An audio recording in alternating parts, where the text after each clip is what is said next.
The day Richard threw the crumpled divorce papers at my feet is a day I'll never forget, like a scar that won't fade. I stood there, shocked and unable to move, as he said those chilling words. "I've sold the house because I'm moving in with her. It's over, Anna." I was 34 then, taking care of our son Jason, who was only 13. Our life as I knew it fell apart in that moment. I didn't see it coming and I wasn't ready for what would happen next. Richard and I met when I was just 19. He was 26, working at a big company. I was a receptionist at a smaller part of the company. He noticed me and I liked the attention. I was young and he seemed perfect. Our relationship moved quickly. I got pregnant unexpectedly, and soon we were married in a simple ceremony. Life seemed uncomplicated back then. I focused on our home and raising Jason. Richard was busy with work, and gradually he was around less. I didn't think much about it. I was busy with our son and our home. The day he left, everything fell apart. I had to face the truth about our supposedly happy life. Richard's cheating, his growing distance. The signs were there, but I chose to ignore them. With nowhere else to go, Jason and I moved back to my family home. My sister Laura and her husband weren't welcoming. They made it clear we were a burden, unwanted in their settled life. I felt lost, a high school graduate with little work experience, suddenly needing a job to support us. The job market was tough. Each rejection hurt.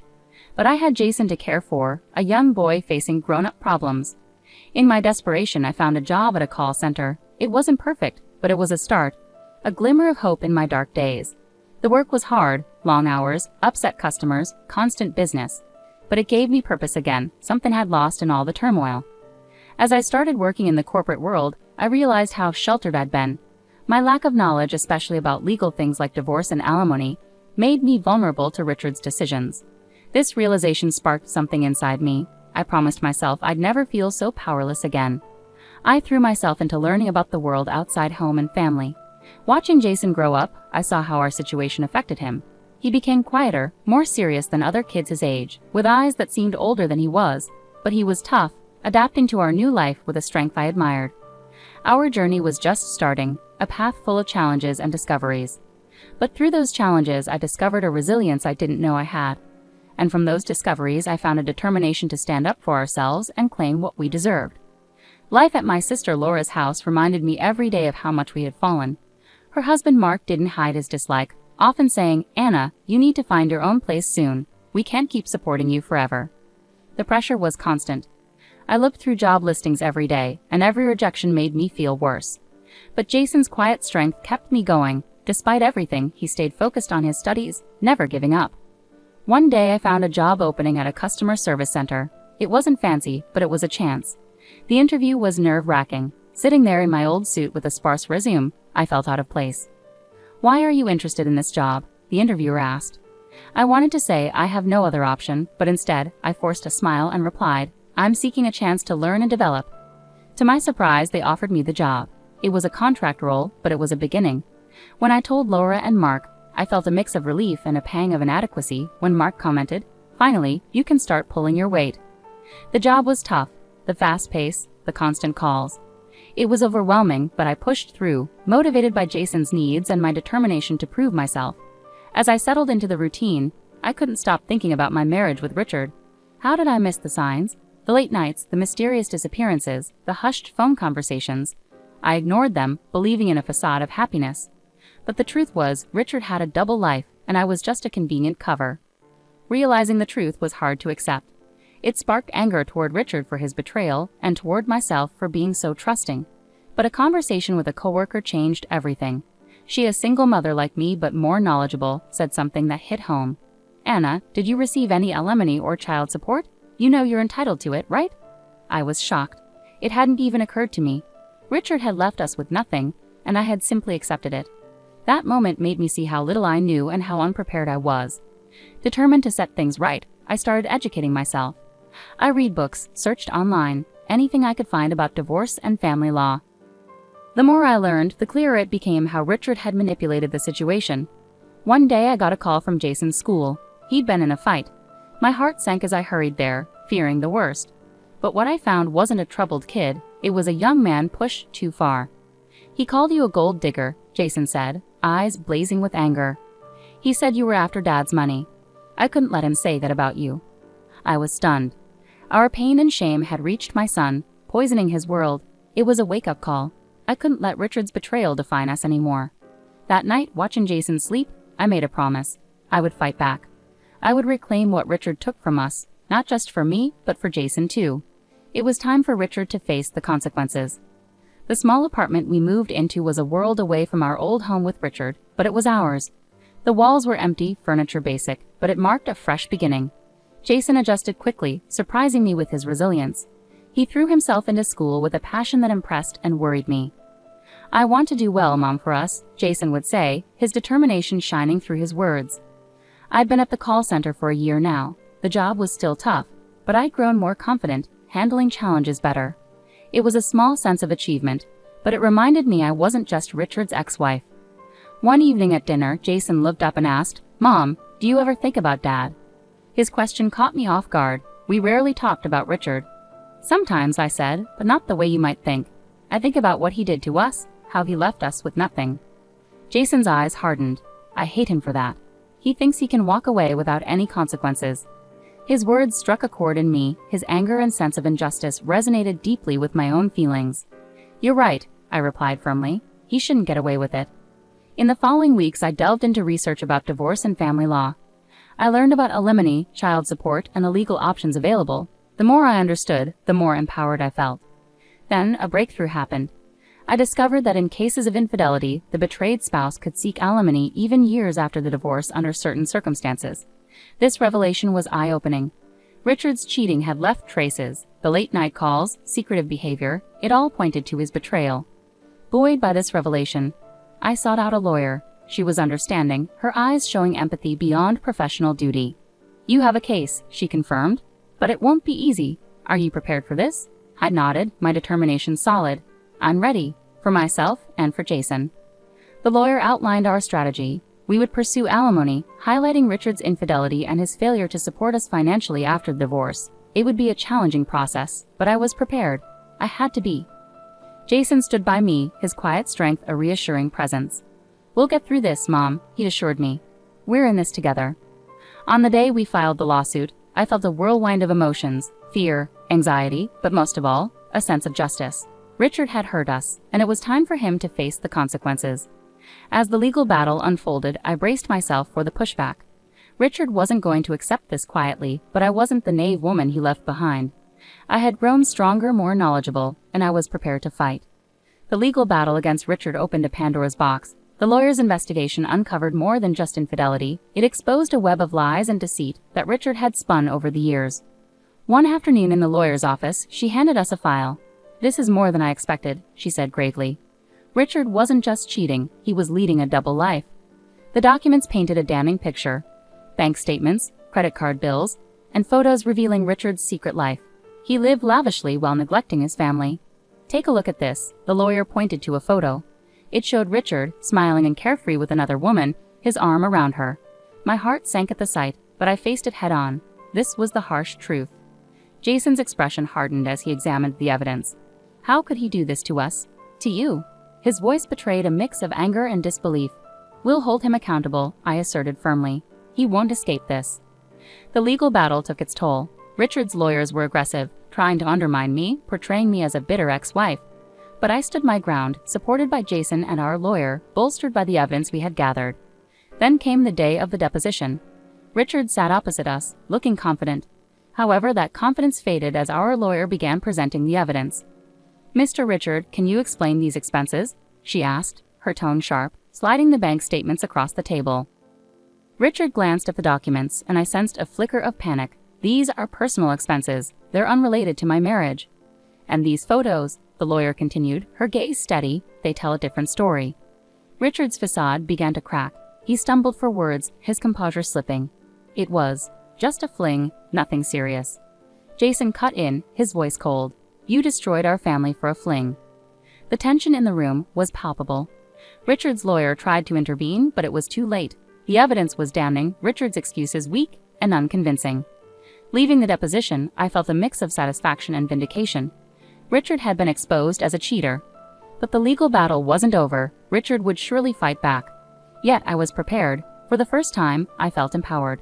No longer a victim of Richard's betrayal, I was fighting back, for Jason and for the future we deserved.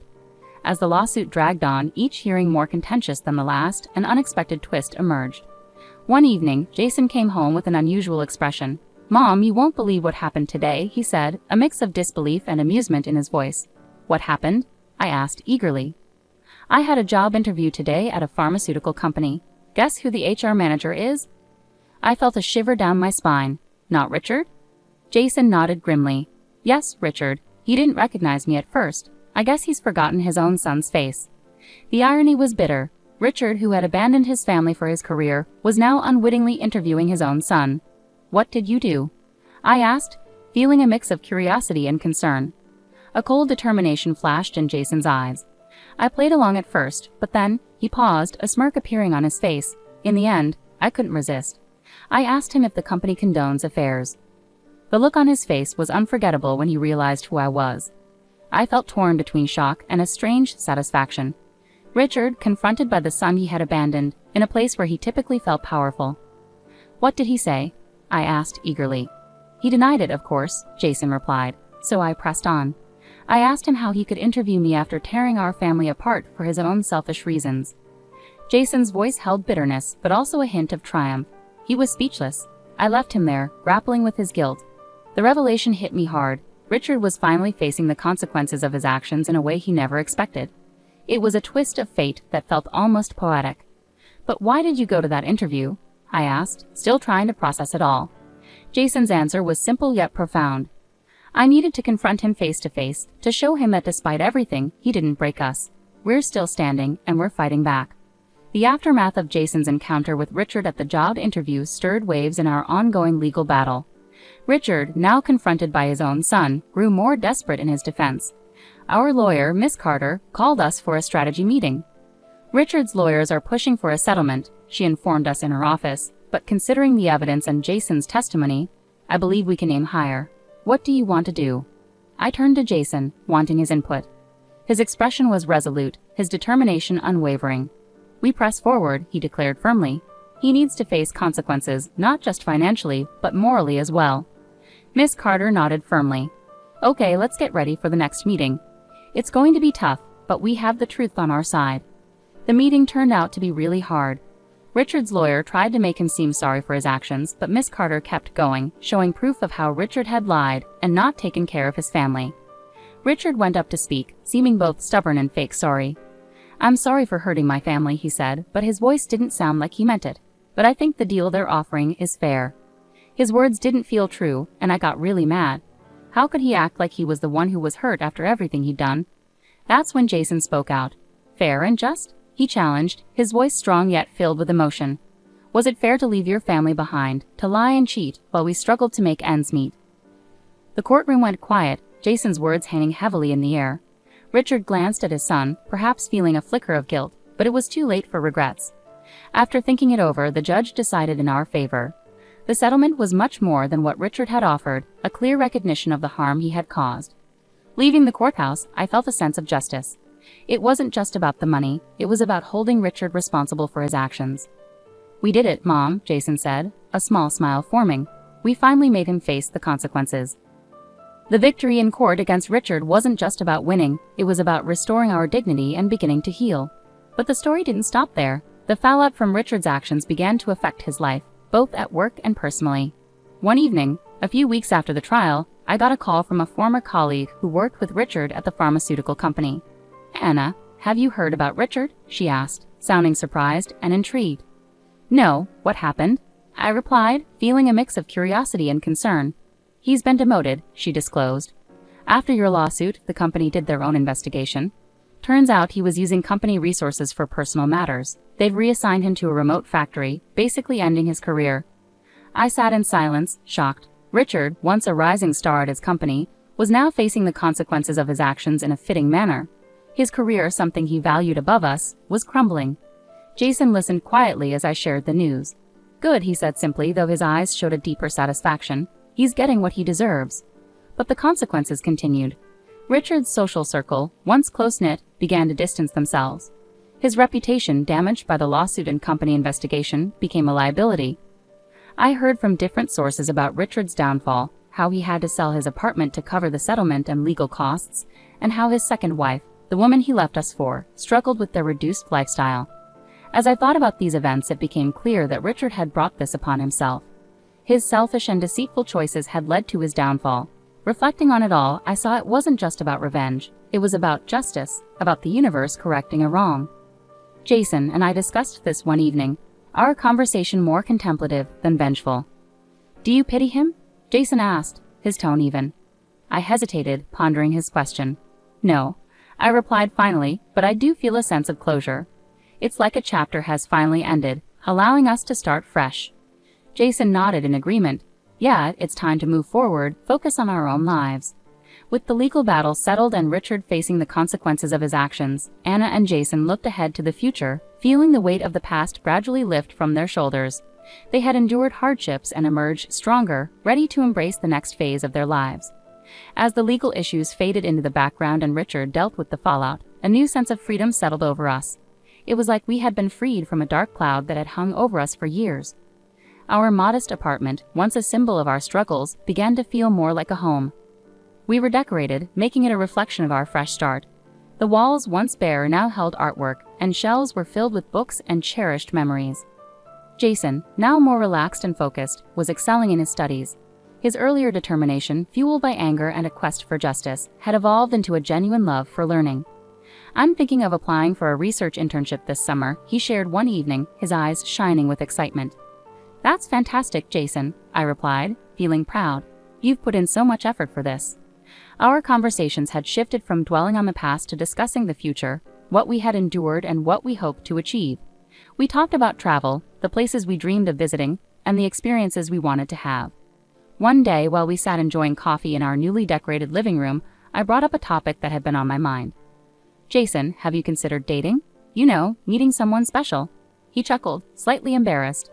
"I've been so focused on school and everything else, but yeah, I think I'm ready to start dating," Jason said. I smiled, feeling glad to see him thinking about normal, happy parts of life after all we'd been through. It felt like a victory in itself. Meanwhile, I had found a new sense of purpose beyond my job at the call center.